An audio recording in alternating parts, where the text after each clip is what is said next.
Hello everyone, welcome to maths कक्षा। और आज हम जो हमारा फोर्थ लेक्चर है लीनियर अलजेब्रा का वो पढ़ते हैं। उसमें हम बेसिस और डायमेंशन के बारे में पढ़ेंगे और उनके कुछ रिजल्ट्स देखेंगे और कौन कौन से जो फील्ड्स हैं और पॉलिनोमियल है, वेक्टर स्पेस है, उन सब का किन किन वेक्टर स्पेस का और मैट्रिक स्पेस का क्या क्या डायमेंशन होता है वो हम आज पता करेंगे। ठीक है। हमने लास्ट क्लास में देखा था कि वेक्टर स्पेस क्या होता है, वेक्टर सब स्पेस क्या होता है, लीनियर स्पान क्या होता है, लीनियरली इंडिपेंडेंट और डिपेंडेंट वेक्टर देखा था। तो आज हम उन सब का यूज करके हम आगे के जो टॉपिक्स हैं वो पढ़ते हैं। ठीक है। तो बेसिस क्या होता है, अगर वी एफ कोई हमारा वी एफ, ठीक है, हमारा वी एफ कोई क्या है, वेक्टर स्पेस है। ठीक है। और एस उसका सबसेट है मान लेते हैं। ठीक, तब अगर वो जो एस है वो consisted of L I vectors होंगे, जो हमारे एस होगा, ठीक है, जो हमारा एस होगा अगर उसमें एल आई वैक्टर्स होंगे अगर, ठीक है, तो जितने जो भी नंबर्स हैं अगर वो एल आई होंगे, अगर वो प्रॉपर्टी सेटिस्फाई कर रहा है वो, और अगर कोई दूसरी प्रॉपर्टी क्या है कि अगर एल एस पूरे वी को जनरेट कर रहा है तो वो हमारा क्या हो जाएगा, बेसिस हो जाएगा। ठीक है। जैसे कि S L I vectors in the sense कि अगर बेसिस हमारा क्या होता है, 1 0 मान लेते हैं, अगर क्या हो गया हमारा बेसिस 0 1 है। ठीक, तो ये एक दूसरे के इंडिपेंडेंट है। ठीक है, एक दूसरे के इंडिपेंडेंट है। हमने कल लास्ट क्लास में देखा था कि इंडिपेंडेंट कैसे होंगे। तो ये एक दूसरे से इंडिपेंडेंट है S consisted of independent vectors, और एल जो एल एस है वो पूरे वेक्टर स्पेस को जनरेट कर दे रहा है। ठीक है, तो वो हमारा बेसिस हो जाएगा। ठीक, अब कुछ रिजल्ट्स देखते हैं बेसिस के। क्या, every vector space has a basis, her vector space का क्या होता है, हर वेक्टर स्पेस का एक बेसिस होता है। ठीक है। और अगर S is equal to alpha 1 and alpha 2 is equal to alpha n है, ठीक है, मान लेते हैं ये इसका बेसिस है of V F, then A α1 plus A α2 जो लीनियर कॉम्बिनेशन है वो भी क्या हो जाएगा, बेसिस हो जाएगा, और वो भी लीनियरली इंडिपेंडेंट हो जाएगा। ठीक, और वो पूरे वो स्पान बन जाएगा वी का। ठीक है।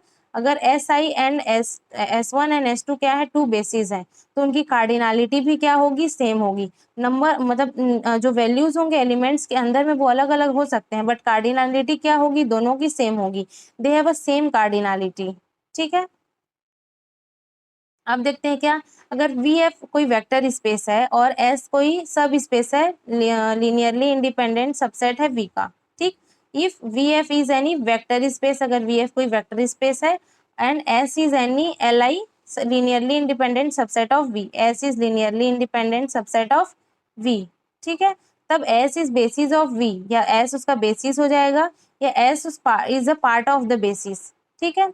जैसे कि अगर आर स्क्वायर आर का लेते हैं, जैसे हम लोग देखें तो 1 0 0 1, ये उसके क्या हो जाएंगे, बेसिस। अगर आप बेसिस इमेजिन करना चाहते हैं, ठीक है, बेसिस हम किसको बोल रहे हैं, तो ये बेसिस हो जाएंगे, वो जो पूरे क्या हो जाएंगे, वेक्टर स्पेस को जनरेट कर देंगे।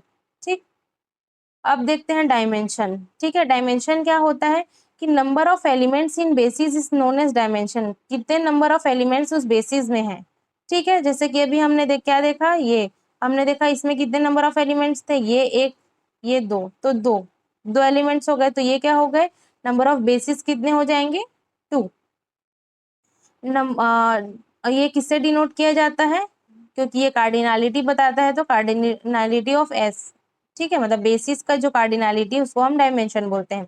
अब डायमेंशन दो टाइप्स के होते हैं। ठीक, एक फाइनाइट डायमेंशनल वेक्टर स्पेस और एक इनफाइनाइट डायमेंशनल वेक्टर स्पेस। ठीक है, तो फाइनाइट डायमेंशनल वेक्टर स्पेस की कार्डिनलिटी फाइनाइट होती है। इन जो इनफाइनाइट डायमेंशनल वेक्टर स्पेस होते हैं उनकी कार्डिनलिटी क्या होती है, इनफाइनाइट होती है।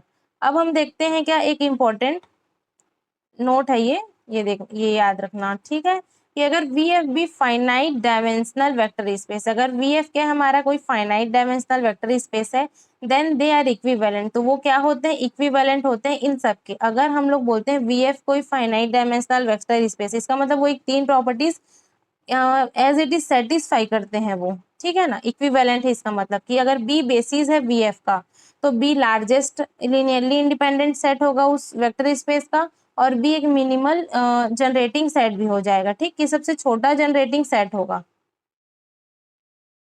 अब देखते हैं, अगर वी एफ कोई फाइनाइट डायमेंशनल वेक्टर स्पेस है, तो जो डायमेंशन वी एफ है अगर वो एन है, ठीक है, तो जो कार्डिनलिटी होगा एस का वो क्या होगा, हमने देखा था कि अगर डायमेंशन एन है तो उसकी कार्डिनलिटी एन होगी, तो ये क्या हो जाएगा, एल आई हो जाएगा।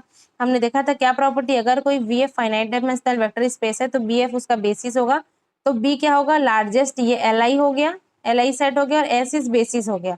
अगर वी एफ एक भी एक्स्ट्रा होता है n+1 हो जाता है, ठीक है। तो जो अगर मान लो जो कार्डिन टी सेट बनता है, ठीक है, ये एस, अगर मैं इसमें जैसे कि कोई भी सेट है मान लेते हैं जैसे कि 1 0, ठीक, और मैं ले ली क्या, 0 और 1, और ये क्या हो गया, मैं आर स्क्वायर का ले ली, ठीक है, 1 0 0 1, तो क्या हो गया 2। अगर मैं एक भी एक्स्ट्रा लेती हूँ, ठीक है, एक भी मैं अगर एक्स्ट्रा ले ली, इन द सेंस कि मैं अगर R2 में एक और ले ली क्या, 1 0 0 1, और मैं ले ली क्या, 1 1, ठीक, इसकी कार्डिनलिटी क्या हो गई, 3। इसकी कार्डिनलिटी क्या थी, इसकी इसकी कार्डिनलिटी थी, मान लेते हैं इसको एस, इसकी कार्डिनलिटी 2 थी, इसकी कार्डिनलिटी थी 3, ठीक है। तो ये लीनियरली इंडिपेंडेंट वेक्टर हो गया फिर, ठीक है। ये क्या हो जाएगा हमारा एल आई यहाँ तक, और ये एल डी, एल डी क्यों हुआ समझ में आया ना, क्योंकि मैंने आपको जो लास्ट क्लास लीनियरली इंडिपेंडेंट में बनाया था, अगर वो एक दूसरे के मल्टीपल होंगे तो क्या हम इन दोनों को ऐड करके ये बना सकते हैं, ये इसके क्या हो गया, ऐड होकर ये वाला टर्म आ गया, मतलब ये लीनियरली डिपेंडेंट वेक्टर हो गया, और ये दोनों क्या हो गए, लीनियरली इंडिपेंडेंट वेक्टर हो गए, ठीक। तो ये वाला प्रॉपर्टी समझ में आया। अब देखते हैं आगे क्या, इसके दो इंपॉर्टेंट थ्योरम है, एक्सटेंशन थ्योरम और एग्जिस्टेंस थ्योरम, ठीक है, ये सब क्या है, थ्योरम्स हैं, ठीक। Theorem, every L I linearly independent subset of V F is either, अगर कोई भी लीनियरली इंडिपेंडेंट सबसेट है किसी भी वेक्टर स्पेस का, तो या तो वो उसका बेसिस होगा, ठीक है, या तो वो उस बेसिस का पार्ट होगा, ठीक है। एक्सटेंशन थ्योरम क्या बोलता है, every vector space has a basis, ये हम पहले रिजल्ट देखे थे, वो क्या का रिजल्ट है, एक्सटेंशन थ्योरम, क्या क्या है, every vector space has a basis, ये एज इट इज उठ के आ जाता है, अगर स्टेटमेंट दिया होगा ये तो पूछा होगा ये एक्सटेंशन थ्योरम है, ये एग्जिस्टेंस थ्योरम है, या दो और कोई सा थ्योरम दे देगा, और every basis has, every vector space has a basis, every vector space has not a basis, ये every vector space has finite, कुछ भी ऐसे चार ऑप्शन दे देंगे, तो हमको थ्योरी पता होना चाहिए, ठीक है। अब हम देखते हैं क्या ये एन टपल्स का एग्जांपल, हम बेसिस देख रहे हैं, तो एन टपल्स का बेसिस कैसे दिखेगा, 1 0 0 0 0, ये हो गया एक, फिर 0 1 0 0, सेकेंड वाला टर्म क्या हो जाएगा, 0 0 1 0 0 0, ठीक है, एन तक। उसके बाद वाला टर्म क्या हो जाएगा, 0 0 1 0 1 0, समझ गए, और ये एन वाला टर्म तो लास्ट में 1 आ गया, ठीक, ये स्टैंडर्ड बेसिस हो गया किसका, एन टपल्स का, ठीक है ना। मतलब आर का मैं अगर मैं आर 2 कर लूँ तो इसका बेसिस क्या हो जाएगा, 1 0 और 0 1, ठीक है। आर 3 का लें तो क्या हो जाएगा, 1 0 0 0 1 0 और 0 0 1, ठीक है। अब मैं इसके अलावा अगर मैं फोर्थ टर्म लेती, ठीक है, एन वाला कुछ भी, तो ये उससे मिलके ये बन जाएंगे, ठीक।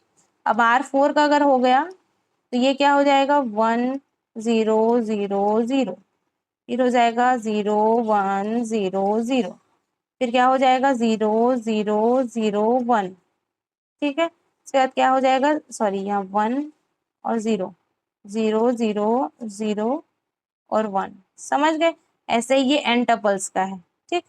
अब हम देखते हैं क्या कुछ स्टैंडर्ड बेसिस, ठीक है, और उनके वेक्टर स्पेस के सम स्टैंडर्ड बेसिस देखते हैं, और उनके डायमेंशंस देखते हैं, ठीक है। अगर एफ एन ओवर एफ है, ठीक है, एफ एन ओवर एफ है, ठीक, एफ एन ओवर एफ है, तो ये क्या हो जाएगा, 1 1 इसका स्टैंडर्ड बेसिस है, जैसे कि इसमें क्या था 1 लिए थे 1, बाकी सब 0 0 टर्म है, तो 1 से ये पूरा जनरेट हो जाएगा, ठीक। F N over F in the sense क्या हमने पढ़ा था ना, क्यू ओवर क्यू हो गया, आर ओवर आर हो गया, ठीक है, R over Q, R over Q हो गया, ठीक है, सी ओवर आर हो गया, सॉरी हाँ इतने ये तीनों हो जाएंगे, ठीक है, ये तीनों, तो ये 1 हो जाएंगे, इनका डायमेंशन क्या हो जाएगा, 1 हो जाएगा।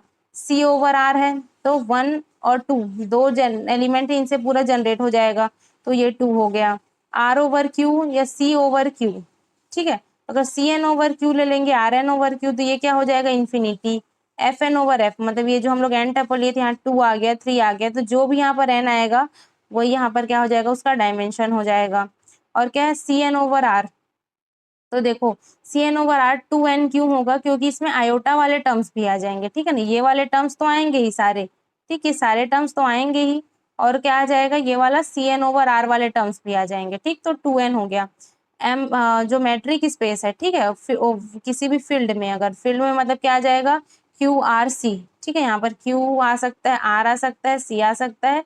तो ये देखो 1 0 0 1 0 1 0 0 0 0 0 0 और 0 0 1 1, तो ये कितने हो गए, 1 2 3 4, तो 2 क्रॉस 2 का अगर लेते हैं तो इसका डायमेंशन क्या हो जाएगा, 4, ठीक है, हमने 2 क्रॉस, तो अगर 3 क्रॉस 2 का लेंगे तो 6, ऐसे ही आ जाएगा। और अगर आयोटा वाले टर्म्स लेंगे तो 2 × हो जाएगा। वैसे ही पॉलिनोमियल लेंगे अगर हम लोग, तो पॉलिनोमियल के स्टैंडर्ड बेसिस क्या होता है, 1x x² xn तक, ठीक, तो ये 1 2 3 ये n तक का टर्म है, और 1 एक और है, तो n+1 टर्म्स हो जाएंगे।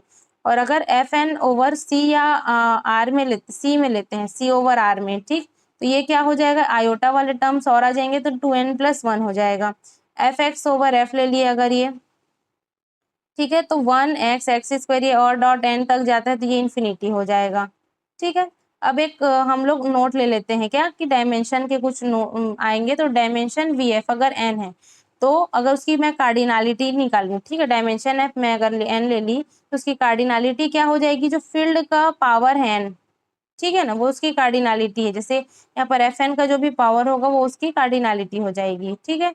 If V is vector space and W उसके सब स्पेस है, तो डायमेंशन डब्ल्यू किसका सबसेट हो जाएगा, डायमेंशन वी का।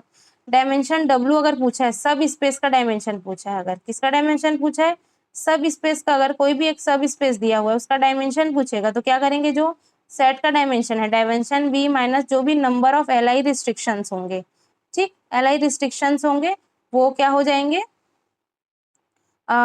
उनको उसमें माइनस कर देंगे। Dimension W number of elements important है, इससे क्वेश्चंस आते हैं, ठीक है।